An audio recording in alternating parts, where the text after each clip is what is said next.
Hello, everyone. This is Gabriela Kovac, and I'm from the International Language Coaching Association. And we've been doing a series with language coaches, language trainers, language professionals from all over the world. And this talk is going to be with Ute Franzen-Waschke, who's a coach and facilitator. And she's currently working in Germany with her European clients.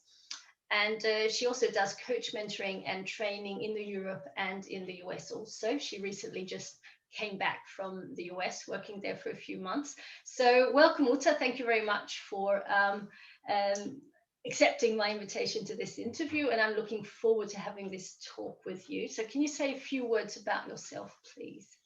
Yeah, first of all, thank you, Gabriela, for the invitation. I mean, I'm glad to be back here in my home country and back, reconnecting with my colleagues and friends here in Germany and Europe. So it's just wonderful that we have the chance to talk today a little bit about the topics that you have prepared for us today. So let's start right away. I'm ready to go with you and interested in Right. having a wonderful conversation.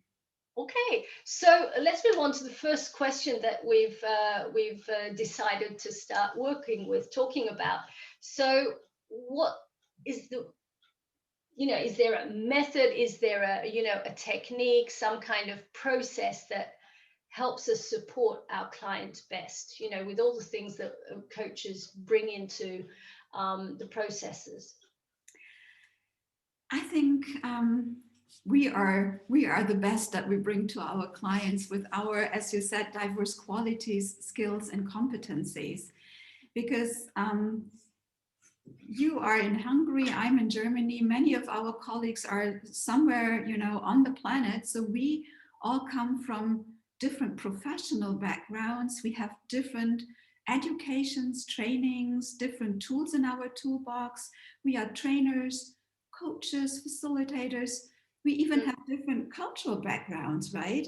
And all of these are assets that we bring to our clients, in my point of view.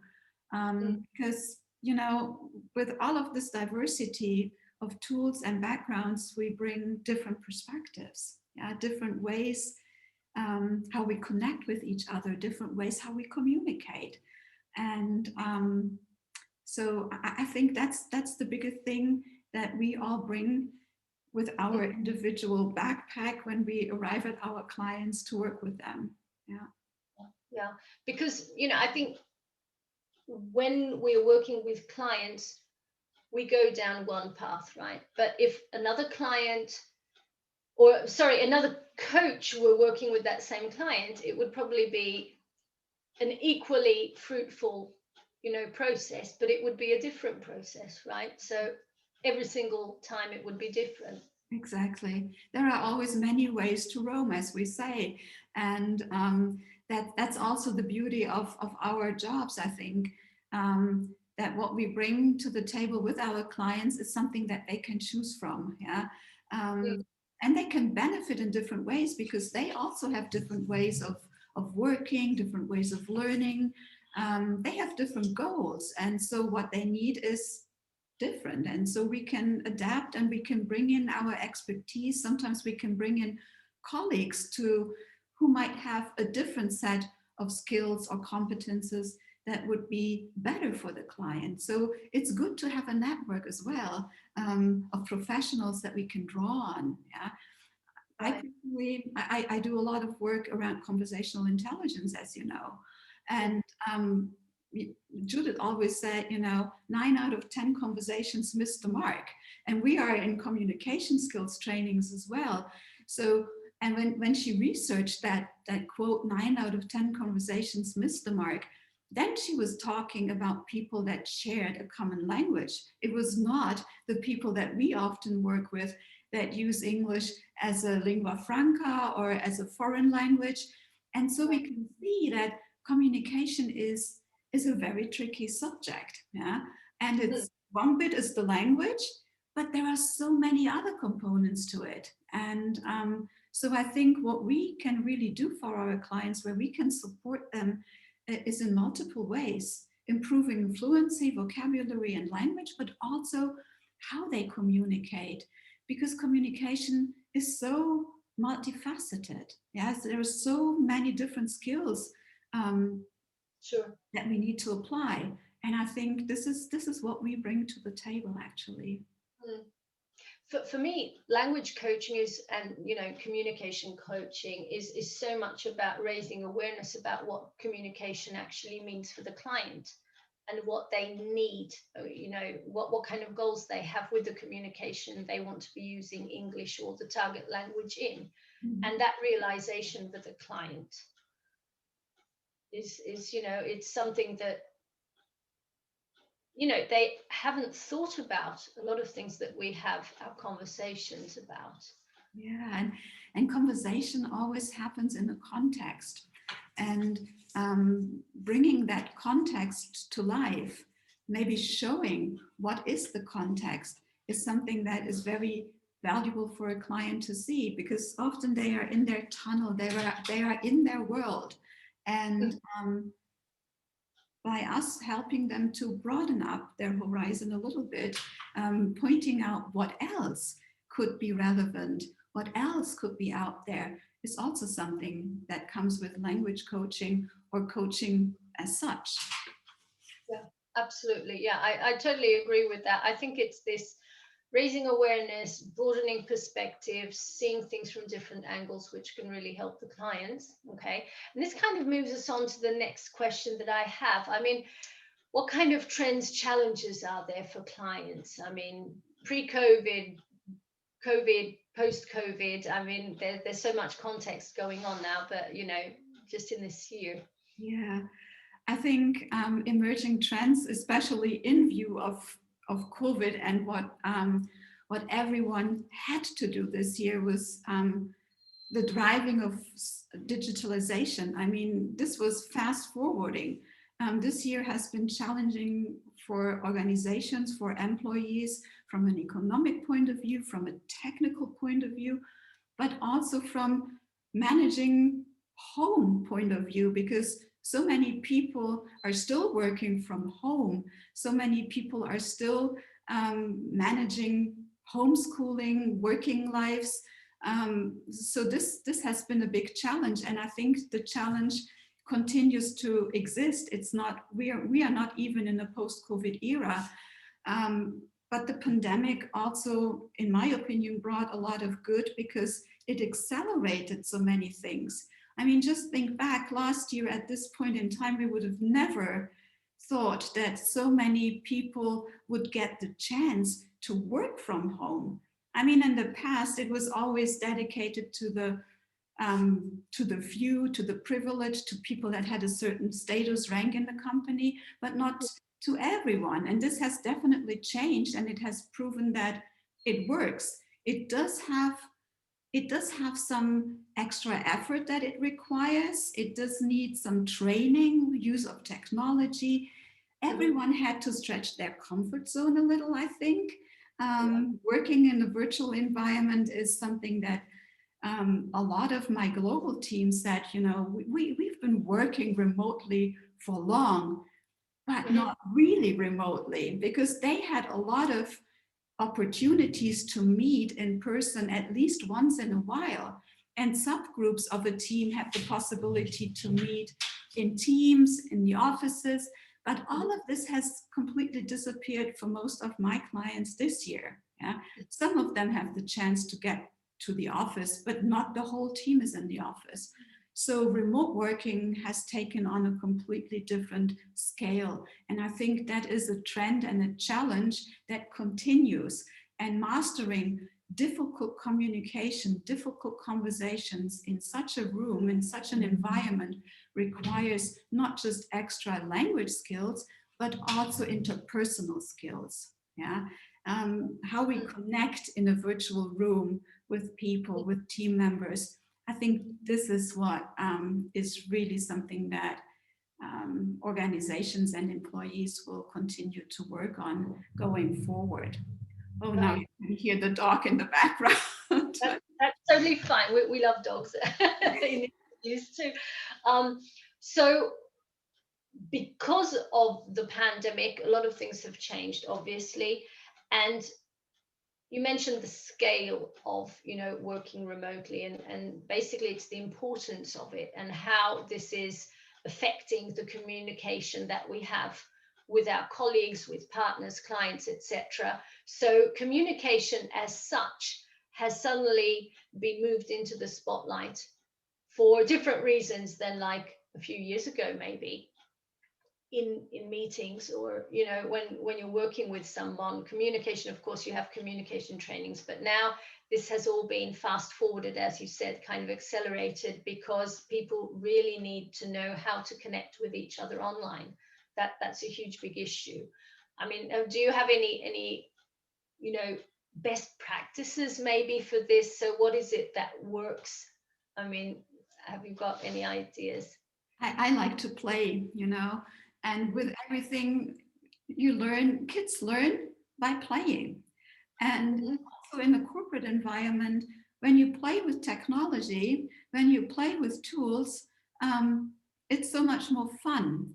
Very often in corporate environments, there is a lot of pressure to be effective, efficient, and jump to the task at hand, and might not be enough time Mhm. to adjust to the environment that we are in. So I've put a lot of emphasis in first making sure that we feel comfortable in this virtual room with the technology, with each other, that we co-create. Oh, there is the dog already. Okay. Okay. So making sure that we get familiar with the room, with the people, with the technology, and that we also um, try to create ways of working. How do we want to use the room? We normally do that in meetings.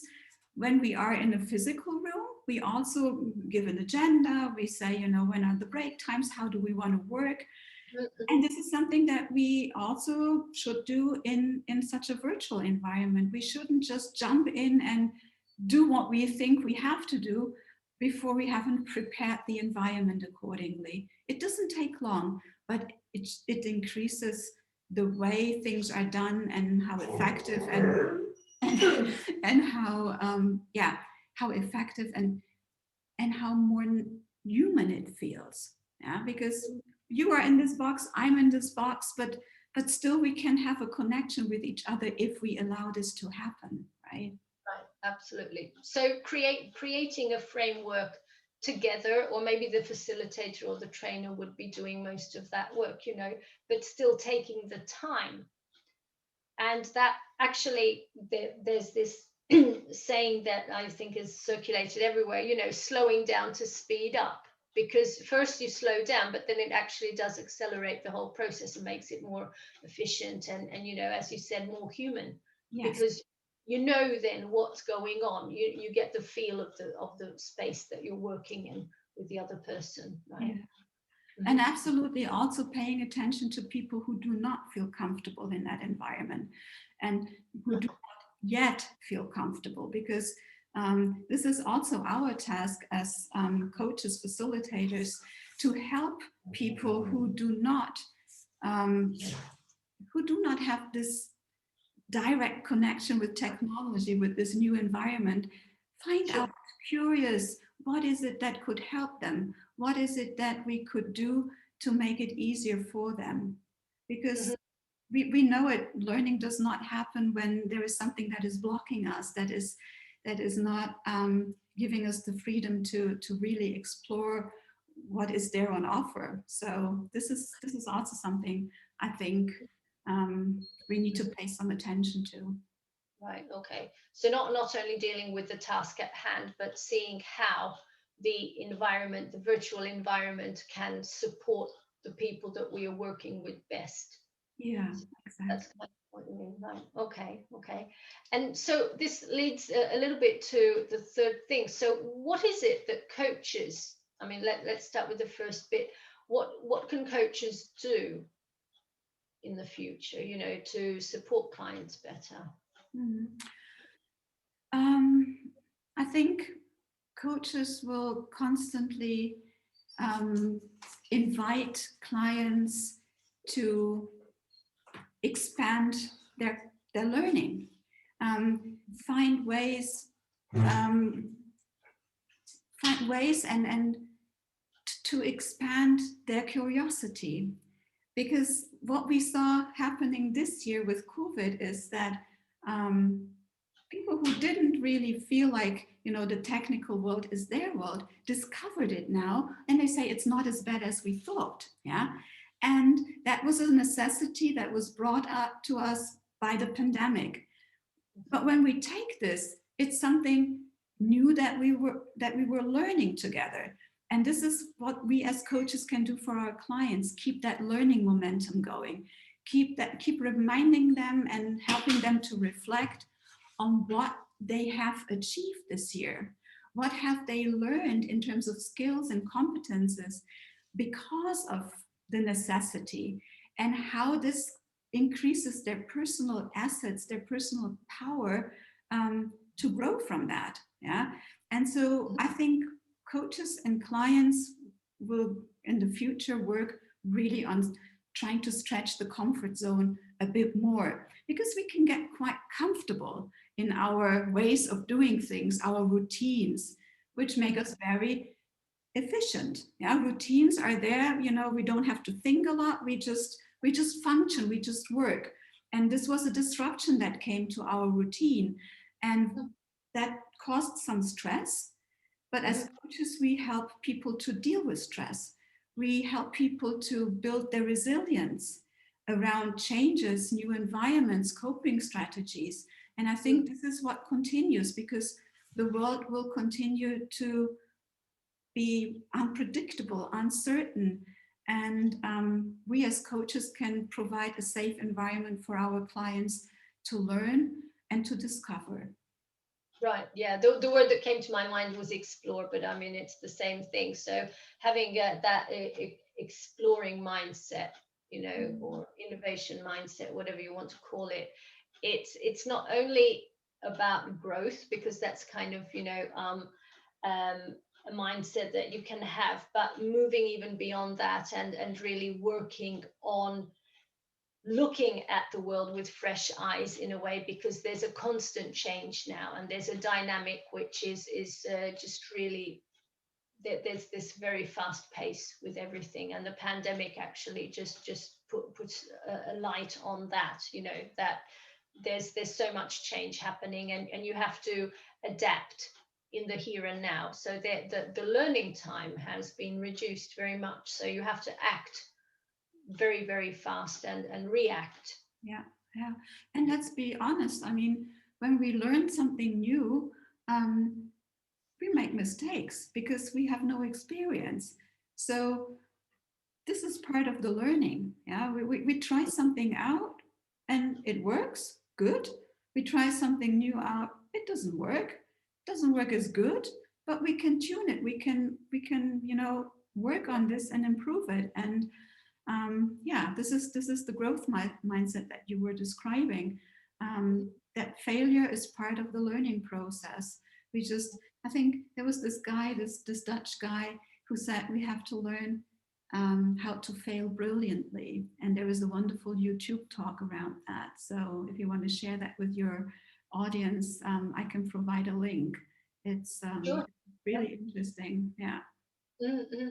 I think in today's working culture, I think we're moving back to the acceptance of, I'm not saying failure, because that's a different thing, but accepting that if you're constantly in a creative discovery mode, then there's this trial and error in everything that you do. But if you don't do it that way, there are going to be no new pathways to follow. I mean, you can't discover something new without seeing trying out 400 or 500 things maybe, and then then hitting on the one thing that actually works. I mean, all discoveries work that way. And in today's, you can call it VUCA or whatever, any other acronym, but the main thing that's going to fuel the fact that you are acting with the change and not only reacting is that you're trying to discover new things so that you can be ahead of the race a little bit. Competition is more fierce, etc. And You've just got to be reinventing yourself in a way, as an employee, as a leader, as you know, as a coach even. I mean, how many times have you reinvented yourself? Well, I mean, I don't know, but I'm a constant learner myself, you know, and I'm excited to learn something new. I really do. I do like to try out new things, and also, like we said in the beginning, clients have different needs. So if Mhm. I only did it one way, it wouldn't work because my clients have different needs. So I need the ability to adapt to the needs of my clients, and that is learning as well. Yeah, Sure. and every day I do my exercises, my physical exercises, my stretching exercises because it's good for my body. And Mhm. I think it's the same with our skills and learning new things. It's always a stretch. When we try out something new, we are stretching our muscles, we are stretching our comfort zone. And if we don't do it on a regular basis, it gets harder. Yeah. When you haven't exercised for some weeks, then you're getting, you know, not as mobile as you used to be. And so Yeah, it's yeah. the So you same get with very learning rigid. and with trying things out. So we have to stay at it and continuously work on, you know, Mhm. learning. And someone said, you know, there is no learning happening if you are not stretching yourself a little bit. Sure, definitely. I mean, there's the comfort zone, the learning zone, you know, and you want your clients actually to be in that learning zone so that they see the effective learning, you know, what takeaways it has in a way, what results and outcomes, but also for them to be proud, as you said a few minutes ago, of all the successes they have had, even if they might not view it as that, but the coach has that, you know, ability, or that, you know, one of the important competencies a coach has is to call attention to, well, can we just look back and see how much you've achieved? And actually, there's always so much there. It's such a rich territory. Yeah, yeah, yeah. And people just forget the things that they achieved. They just continue to the next, and it's really precious, especially at this time of the year. We're at the end of the year, so looking back to the achievements. But one can also make this like create a routine around this and say, do it every quarter, every month, every week, depending on what your personal needs are. Just Mhm. acknowledge what you have accomplished and be happy and proud and use it as a building block for the next step. Absolutely. So kind of a springboard, you know, Yeah. with the success that you've achieved. Yeah, I think that's really important. Okay. So thank you very much. If there's any, you know, final idea, or I don't know, something you'd like to share here towards the end of this conversation. I just want to say thank you for the opportunity to have this conversation with you. And yeah, I hope that there will be a time next year where we can get together in the same room again and don't have to use Zoom, although it's great to have it, but getting together, you know, in a real place, in real life. I look forward to that, Gabriella. Thank you so much. Me too. Thank you very much. And just for the audience, this is where you can get in touch with Ute if you're interested in finding out about her work. As you know, she's what is the specific area that people can get in touch with you about? I mean, they can getting. I'm coaching, facilitating. I work with individuals. I work with teams, usually in English. But English is not, you know, it's not the main thing. The main thing is that they want to work on personal and professional development. That the team, you know, team building, team development. This is where people can connect with me. All Um, right. they are interested in growing in that area. Right, fine. So thank you very much, Ute, for spending these few minutes with us, and hopefully the audience enjoyed the insights that you have with your all the experience that you've accumulated in the past years. And if anyone is interested, who's listening to us in language coaching, then do click on our website, have a look, and subscribe to our YouTube channel. So thank you very much for watching. This is Gabriela Kovac for the International Language Coaching Association, and thank you very much for listening again. So goodbye. Thank you. Bye bye. Bye-bye.